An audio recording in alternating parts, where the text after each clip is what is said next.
So for most people, it was like, what the heck is this? Hello, everybody. This is Value Tokenized with Masha and Xenia. So right now, a lot of people are talking about tokenization of capital markets, tokenization of finance. But if we think about it, this is only such a small industry compared to what people are interested in. And this is music, arts, games, entertainment, and different kinds of, yeah. And so if we tokenize this, we have a giant new application for tokenization. Fabian Vogelsteller, known as creator of ERC20 standard, today telling us what they are creating at LUKSO, what is community tokenization, and what potential does it open for blockchain.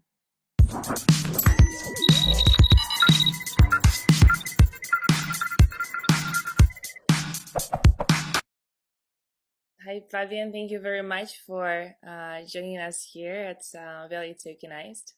It's a pleasure to have you with us. And so right now, the majority of interest in blockchain space is focused on tokenization, but most of the people are still looking at it from the perspective of financial markets. Instead, you're focused on community tokenization. Can you share why and what does this concept mean? So actually, there's a few points here.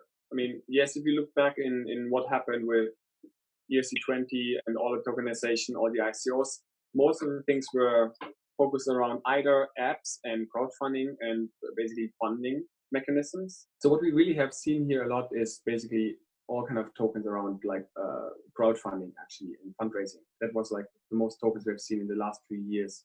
The new talk is DeFi, and it's all about financial tokenization, which is a very regulated space. And the interesting thing is, when I proposed ERC20 back in the day, I kind of thought, okay, people will make like fun tokens, create their own tokens and community tokens, and we will have to see what kind of community behavior will come out of it. But most people thought, oh, great, I can now make a token, don't have to make a blockchain. Oh yeah, we can now make a token, integrate a token into our project and start a fundraising process, and that's exactly what happened. Once a few saw that succeeds, everybody started doing it. And that kind of led to the ICO bubble and also to the confusion of evaluation, where an app token was now seen as potentially high valuable like a blockchain. So they thought, oh, it can go to billions of dollars of value. So let's invest in all kind of tokens. And every token means 10x. Yeah. That's kind of a little bit the downside what happened with ERC20 and the ICOs, but at the same time was a whole learning for the space. But with the real tokenization, what we have in mind and what I have in mind is actually tokens around communities. I mean, tokens, or it's basically people's money, are really good at connecting people. Because if you have a token, it could be just a token for an interest, or a token around a brand, or a token around a star, that shows that I'm into that. And if I have somehow to earn them through a process, through like liking or posts or participating in events or going to places, it shows that I'm involved. So it's the perfect signal to show that I'm interested in something. And right now, the only way we have to do this in social media is likes, but likes are not weighted. You can like or not like, but you cannot like much and you cannot like less. Yeah. And tokens kind of give that ability. And at the same time, if you have blockchain and tokens, you have immediate global transactability, and you have the ability that everybody can controls his own things and can transfer it however he wishes. So it's independent of whatever issuer even, and that's kind of like a big deal. So because it's technically you're creating money, but it doesn't necessarily need to be money. It can be also just interest signaling, or it could be an achievement, or it could be just showing support for something. You could even have an AIDS badge coin you can collect by participating in rallies or whatever else. And I think we haven't even started seeing the real tokenization. It will completely like go across everything. And then you cannot even tell anymore where's the border between money and not money. What's now money? Is it money because somebody says it's money? I mean, people will make everything money on the end. I mean, everything will be either reputation, and there will be a very fluid line towards monetary value, because on the end, the thing we probably care the most is reputation, and that's something which is hard to gain. Yeah. And the result might be money, you know, because you get good jobs, or you get like good deals, or people invest in you, or whatever else. But it's like a very connected thing. And on the end, what we really thrive to in life is to get reputation. And one way to do that is showing our interest, showing what we belong to, what we are interested in, also showing as a community what like we are interested in. And through this tokenization, through the actual tokenization, I think we will see in the next 3 years, you will very clearly see what people are into, how strong is each community, how many people participating, how much activity exists there. There will be whole economies built around just community, or sometimes even memes. And we have seen it with Dogecoin, right? But that's just kind of like one of the first examples. But there might be sneakerheads, and then we have coffee shops accepting sneaker coins, and then there's stores starting to accept this. And so what you have now is like a interest money, and money around interest and our communities and our whatever. And then you have also the brands and the influencers and the stars and the musicians, and all making their own token for whatever they are for, right? And that's kind of like gives a sense of transparency in these communities, which is right now totally opaque. I mean, totally, you have social media, you can like look for hashtags. That's the way of how you can measure interest in something. And this becomes now a lot more fluid, and it becomes a lot more transactable and economic. So far, we are really missing the economic layer on the internet. And I think that's coming through a back door in a fun way. So, and you're defining like LUKSO, your area of focus, as FAME. So it's fashion, arts, media, and entertainment. Can you explain why are you focusing on these? Is it because these are the areas people are usually most involved in? They're most interested emotionally. In, yeah. So you can mainly describe it as lifestyle, and we are now defining it as fame. And interesting enough, if you look in fashion and art, media and entertainment, esports, whatever it might be, everything is fame here. And if you look at who's these people and who is this interest group, it's almost the same group of people. It's, in fact, you know, if you go to social media and you check on Instagram, the people we have on Instagram, that is that group of people. It's a very specific audience, which so far barely cares about blockchain, doesn't use blockchain at all, and is not really is interested in communicating and participating in communities and being part or interested in something, showing off and all of these things, but it doesn't use blockchain at all.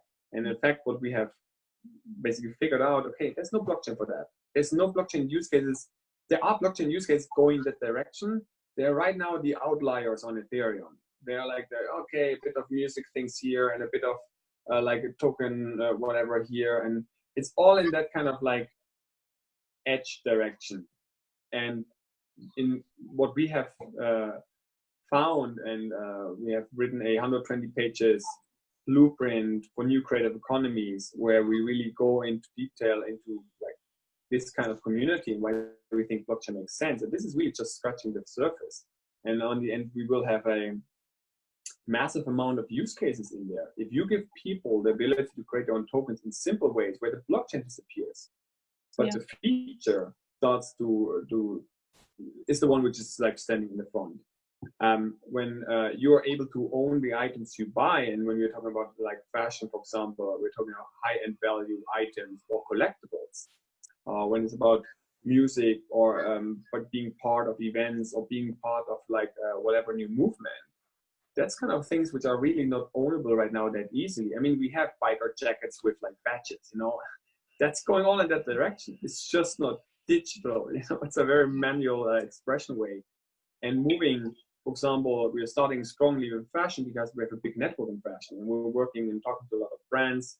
We have a very broad advisory board in this space, and it's interestingly, the space which now really starts to get into fashion, into blockchain. So fashion gets into blockchain. It's starting to take on, and it's a lot more now about all the extended use cases, not just track and trace. And when you go into this, it's super exciting because first is people want to express, they want to do things. Second, people want to own and they want to show that they have the real deal. And they also are collectors. I mean, it's all about collection, basically. And if you give blockchain to this, you create the perfect layer. It's kind of like the perfect match, which obviously, like, it seems like nobody to see, right? It's like fashion and its uniqueness and blockchain is the perfect marriage. I have given a talk like January 2018 at the Fashion Tech Forum Berlin here, I think it was Fashion Tech Forum. And it was really talking about blockchain and how uniqueness in blockchain and in fashion is actually something which is a perfect match. And that was at the time when track and trace was the only thing people thought about. And it really, in the last months, started to big time take on. And everybody gets super interested. The brands get super interested. They realize that it's a market and it's important for people. We have another aspect coming, which is purely digital fashion items. The purely digital world is moving in. And, you know, if you look at, for example, Gucci, which gets super interesting for kids now because Fortnite's major player Ninja is like wearing Gucci. So now the kids wear like Gucci. Now Gucci comes to kids wear. Then you have the, like Fortnite, for example, making a bunch of like $3 billion pure profit selling digital items. CryptoKitties was in one signal as well. People realize, okay, there is markets, and these markets are the new markets, which at some point will completely outpace physical markets. Yeah. And VR is another aspect. I have my VR device here in the corner down there, hanging. Yeah. Kind of see it. So that's like another aspect which is really strongly coming. All of this, you want to own things, and you want to own things not everybody can have, and you want to own things that are limited, and you want to also own things that are expensive, which others maybe can't buy. I mean, it's on the end all about uniqueness and expression and status and all of these things. And this will live in the digital world as well. You don't make a difference there. And we see this, for example, with all the Twitch streamers and everything already.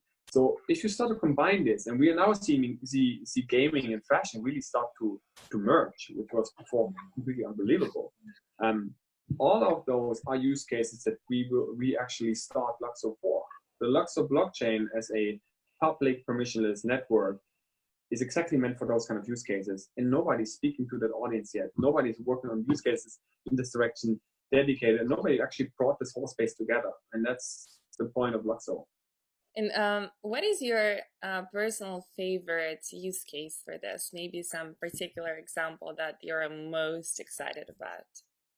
I mean, I'm very excited about building applications which allows people to easily create their own tokens, drop them on their followers, see what people will make out of it. What will happen, you know, if people start doing that? I mean, how people will behave, you know.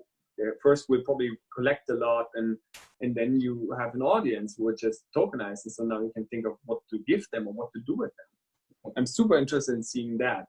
The whole markets around purely digital items, digital fashion items and accessories and whatever, I'm super interested in see what kind of evaluations they will reach and how then, you know, the moment you base everything on standards, and that's the biggest piece, not only that you come together on a common infrastructure, on a common blockchain, but now when you have specific standards, and we are starting progresses on standardization with big fashion groups and fashion brands and project in that space around NFT standards, specifically for that industry. And we are talking about real NFT standards. Most NFT standards we have are purely like 7-to-1.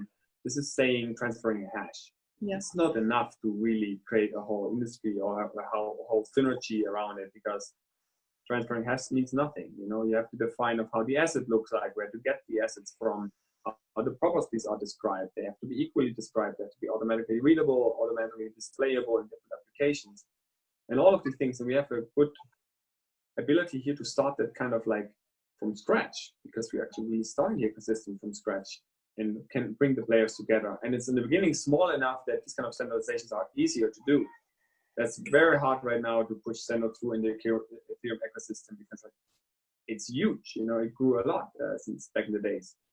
And when you combine these kind of standards with a common infrastructure, then you get like all of these interesting synergy and network effects where one can make like exchanges for these things.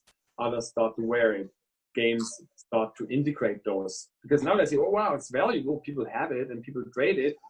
We could just like adopt that to our game. Why not? That might bring more users into our game. And certainly people are happy that they can take the clothes they bought here for $50 into their game and show it off there. And then you could even attach live market prices, even in-game, showing them that this item right now is worth that much and was before that much. I mean, there's so much things to experiment around that.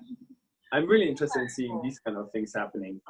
And obviously there's like a lot of statements, and funny enough, if you look in the fashion world, I mean, everything is going into more like the digital aesthetic.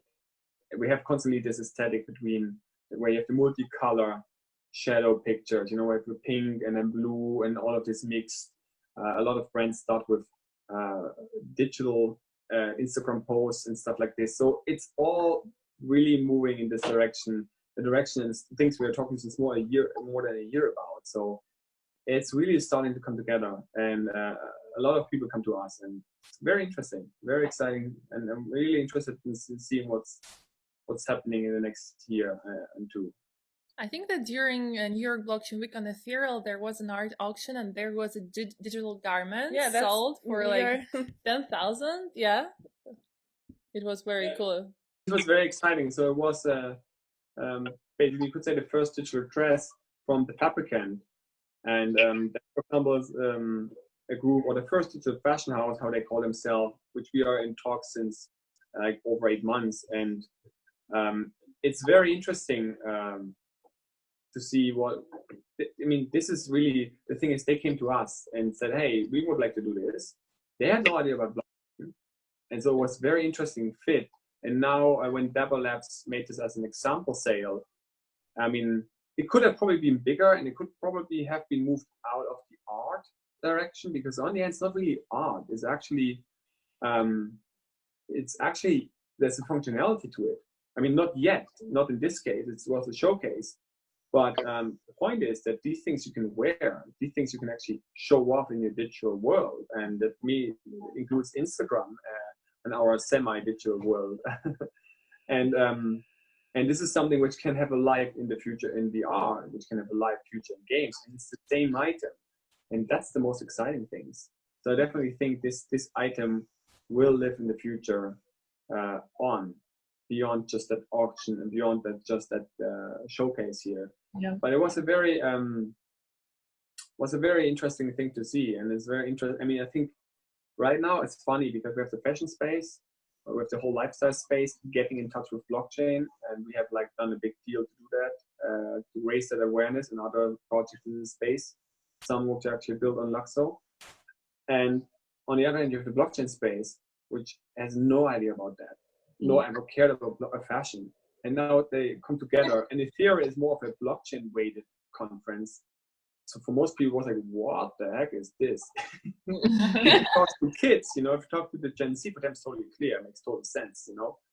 For the blockchain people, they were also super confused when CryptoKitties and CryptoPunks came up. And that, in my opinion, was a good signal, a showcase that people do value digital assets and digital scarcity, especially when it's ownable and provable scarce.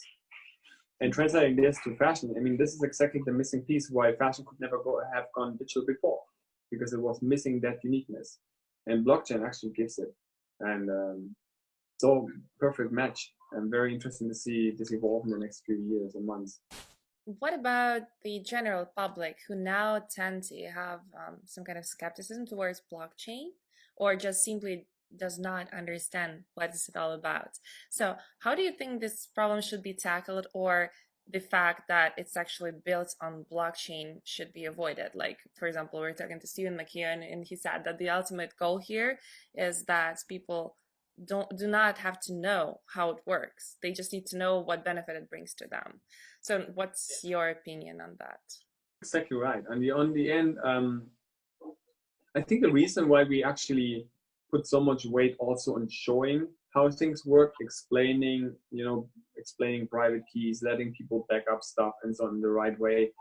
It's kind of like a learning, the whole world had to learn this kind of tools and how this technology works in order to build more and more tools and build more and more things. I think we're at the point where enough people have understood how the stuff works, and we can now move to the next level to make it disappear, and make actually use cases where people use blockchain.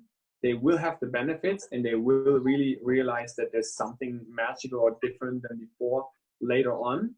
But they don't immediately need to, it's not like showing the engine of the car before they can drive. So it will actually, the Web3 UX can be easier than Web2 UX. So far it's not. And so far it's way more complicated, but this will make a leap, and it's purely about the right standards. So I proposed a standard called ERC 725, which is identity, or is like your on-chain profile. I think this will solve a lot of the problems, because you can make the account more manageable, you can increase security over time. So you can start with low security in the beginning, make it more secure over time. You can attach information to your account, and you can let other pay gas, which is really one of the biggest problems of entry for blockchain. That you have to now somehow have Ether to deal with smart contracts. You don't even know what either is. So, but it's all a question of UX. And one of the things we are really working on is that killer UX. And we have a lot of ideas, and it has a lot to do with standards and doing it in the right way. And then blockchain disappears. The moment people will be able to move assets from one app to the other, to a website, to an exchange, to a game, that's when they realize, oh, there's something magical here, which somehow makes all of these systems work together. Yeah. Because before, they would have been very isolated. You have your stuff in one app, and that's it. And it's sitting there only. Once it moves to different places, that's when people see, okay. And fully right, it's about like letting blockchain kind of disappear. But at the same time, people will be very aware of it. It will be more natural. At some point, you just expect that it works this way, and you expect that like it should be based on blockchain in some form or another, because you see the benefits, and not that you think, oh my God, I have to now understand what's happening. Who understands email? At least people understand email, and everybody's writing constantly emails. Or who understands WhatsApp? Not many people do. It's about the effects, and once you see the effects, and especially the audience the LUKSO network is for, the projects we will support and the things we build ourselves, they have to be super easy. Like, it's a non-tech audience. Funny enough, people say they're non-tech, but they're constantly on their phone in all kind of apps. They're pretty technical, in that sense. Just not that they know the nitty-gritties under the hood. But you don't need to know that in order to use it. And speaking about token standards, so a lot of people are now trying to come up with their ERC20 or ERC71 for security tokens. And what do you think about this security token standards, like competition or even war? Is there any token standard that will actually be above Ethereum, or will still Ethereum maybe be the best blockchain for securities? What's your look about that? There's are multiple points here. On the one hand, I would say there would be definitely multiple blockchains. Many will be based on the EVM. So there will be many Ethereum-like blockchains, which are not necessarily competition. Like LUKSO, it's not a competition to Ethereum, the mainnet. It's an addition. It's for a complete different target group. The target group of Ethereum is cutting-edge decentralization. It's DeFi, is playing around with what is the most extreme possible in the form of how we can decentralize things. That's not necessarily the main thought for the lifestyle world, nor actually for the financial world. So there will be EVM-based blockchains around financial systems. There will be blockchains like LUKSO for the lifestyle world, and there's already blockchains, EVM-based blockchains for the energy field. So there's a lot of these kind of, I call it domain-specific blockchains. They are all more working in concert. And because you can connect these blockchains either directly over bridges or through systems like Polkadot and Cosmos, where you can interconnect these blockchains and you use a third-party relayer, you know, anyway, you can move your stuff from one to the other. Should there be a need for it? It's not that things are like blockchains are isolated and totally untouchable in that sense. And in terms of the standards, yeah, it's a bit funny to see. You know, when I proposed ERC20, it was the first smart contract standard. You know, was the issue number 20 in the EIP repository. And after that, we have seen a lot of efforts to standardize things. The earlier ones were easier. I mean, many succeeded or somewhat succeeded. And then what happened is kind of like how it looks to me, like a standard war happened, like you say. I mean, instead of actually discussing one standard and evolving it and improving it and to making the one which can be adopted by everybody, they're just like a counter standard. so now this standard and the other and then 5 others, and everybody wants to push theirs. And especially when we're talking about security tokens, and we were talking about these, yeah, I mean, 1400 and others, where I kind of helped a bit, but I mean, was more like I was not really part of these things. I gave a bit of input, but that's it. It's not my standard. But then there was the other standards as well. It's a bit funny to see because here it's more about all these projects trying to push themselves as, hey, look, we are the ones who did the standard, and that's why now we are the right place to do everything, you know, and come to all to us and use us because we made the standard. Yeah. And that's actually the wrong approach. In my opinion, it should be finding the most common, valid denominator that works for all of them. And it should be a discussion. And there are multiple factors why a standard succeeds or not succeeds, in my opinion. And one factor is simplicity. Many of those standards really try to overdo things. And that's also due to the fact that you now have lawyers involved, and lawyers like say, oh, this has to be in a requirement. It becomes this monster of a standard. And we have these funny things that, for example, in America, you need transfer agents to transfer securities. That's something which doesn't make much sense on blockchain because the blockchain is the transfer agent, you know, like, so people can control their assets themselves. They don't need to call up a transfer agent and tell them, hey, can you please move my blockchain asset? Sure, did it. You know, I mean, that's not how things should work in the blockchain age. So it's kind of weird. It's kind of trying to shoehorn in the old world and the old logic, which might not necessarily need to be built that way because the system itself is different. There are no clearing houses. There are no 5 levels of paper and Excel sheets which are shared or whatever. You know, it's already automated in the bottom. So one big part actually with the securities is mainly KYC, you know, being able to know who you transfer from and who you transfer to, and then what are the different rules based on who transferred it and who receives it. And there's like super complex. So each security could have sub tokens. Some can be transferred early, some later, some have a lockup, some don't, some can only be issued so much. And you have all of these complexities. So it's hard to build this into a super standard. And we have now all of these competing one. And what I think will happen is we will see now a lot of financial blockchains, security blockchains coming up.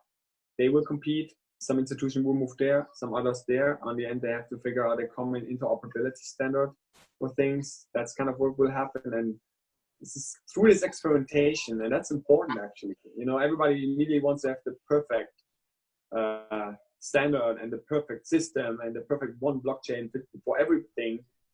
That's not how the world works. You know, things grow. Things are, all of these growing are learning. So yes, there will be a bunch, and there will be a lot.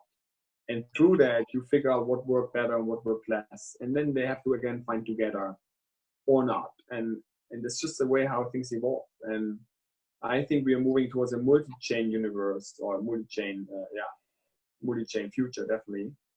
We are already there, but it will be way more clear that this is the path forward. And LUKSO, for example, is one of those blockchains. In fact, for the most socially active crowd in the world, and probably the most fun things will happen there. And the cool thing is, it's also a less regulated space. You know, if you're not dealing about financial products or energy certificates or whatever else is right now a government or like, you know, entities for DAOs and stuff. If you just make like fund tokens and items getting certificates as like one basic concept, or digital identity for digital items. Yeah. That's a totally almost unregulated space, and experimentation can happen here way more freely and way faster. And I'm very interested in seeing like how fast can this evolve, because it's in the more open space. And that's one of the biggest things of Ethereum, that like not everybody thought first about the law and then build it, because we would have never built anything. People built stuff and it was cool, and later we figured out, and people thought about, if we would allow put law here on everything, this is how it could work or not work. It's getting now all into nitty-gritties, and that makes it a bit like very tedious and very like cumbersome. I mean, I was just yesterday at a workshop with the EU Commission, and one of the banks said, yeah, we have built all of these use cases where we can transfer these bonds, or we can transfer these stable coins or these euros. That all works nice, but the legal effort we have to make and the legal cost is just so big that this is the big problem. And this actually, the legal stuff solves nothing, I mean, it's not a technical requirement to make this thing live or make this being used. It's purely like a baggage we now have to also glue on top in order to be fine, and that's it's a bit sad to see that. And that's kind of right now probably what stifles the most blockchain evolution in the whole world, is that kind of like law baggage everybody now has to attach as well. Okay, thank you very much, Fabian, for being with us. We hope to have you more on our podcast. We will invite you all the time. No. Do that again, definitely. There's a lot of things that are happening in the next few months and in the next year. I mean, I think there's a lot of things coming, and the focus of blockchain use case, also the focus of like the whole audience will shift, because right now the whole blockchain world is like very narrow group of people. It's a very tiny space, and everybody thinks we're the whole world. I mean, it's not the whole world at all. I mean, the ordinary person don't think blockchain, nor do they care. I've heard about Bitcoin, that's it. And one of the things that I think LUKSO will do is to bring that into the awareness of the ordinary person in a way that they don't care much about the blockchain, but they care about the use cases that are not possible. Yeah, the ones that are not possible before. That's That's interesting. It would bring a whole new size and a whole new group of people into the space. And it's in fact will be a lot of very female-driven work as well, which is pretty underrepresented in the blockchain space so far. all right. Yeah, thank you so much. Thank you. Thank you for being with us at Value Tokenized. Don't forget to subscribe to our YouTube channel and watch short versions of the video on Twitter. And if you have any questions to Fabian, feel free to leave them in comments and we'll make sure that he answers them.